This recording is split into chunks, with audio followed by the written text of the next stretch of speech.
Hey everybody, my name is Bryce, WLD Professional Long Driver, and today I wanted to talk about the 5 most important things when it comes to my driver setup. These things are so important, I focus on them whether I'm playing 18 holes with my buddies or I'm competing on the grid against the longest hitters in the world.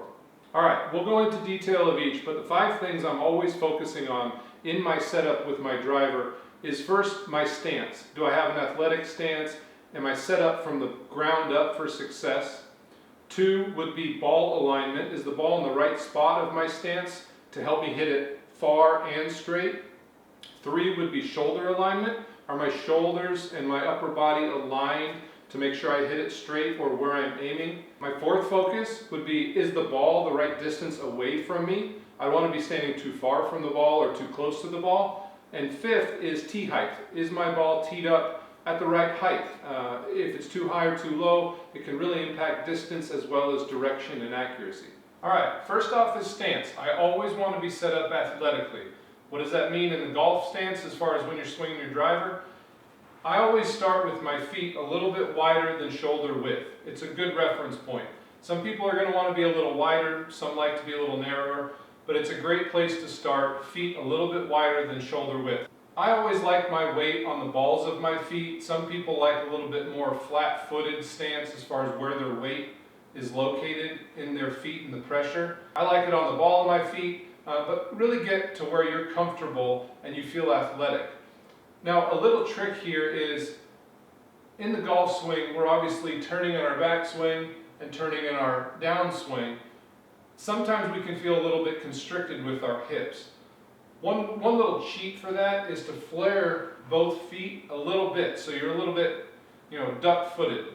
Toes pointed out slightly. This will open up your hips in your backswing and allow your hips to turn, and then the same on the downswing. It'll help you follow through and finish through the ball. The second checkpoint I always check in my setup is ball position. If the ball's too far back or too far forward, we're really going to struggle to optimize launch both far and left and right to stay consistent and be hitting fairways.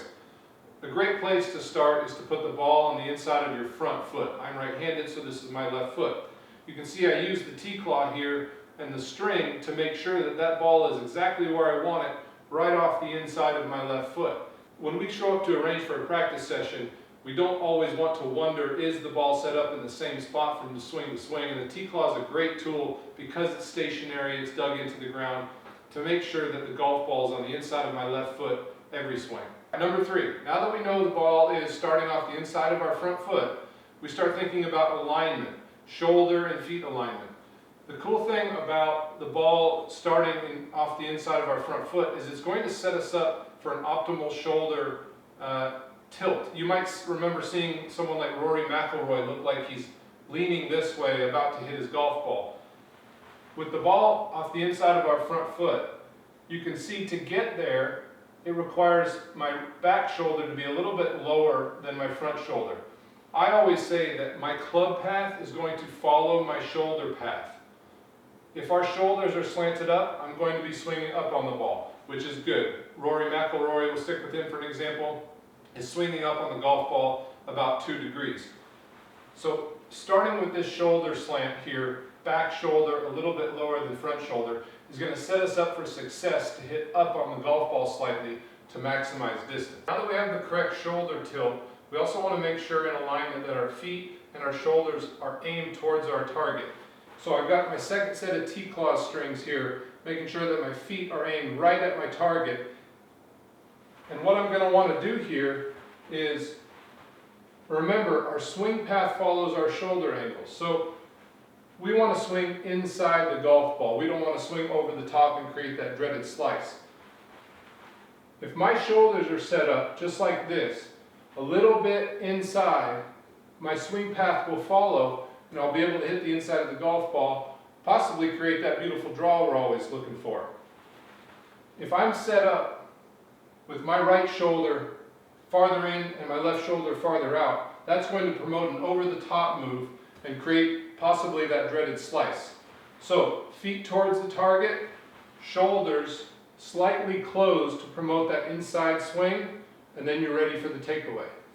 When it comes to the 4th aspect of my setup that I like to focus on, distance from the golf ball, I really focus on being comfortable.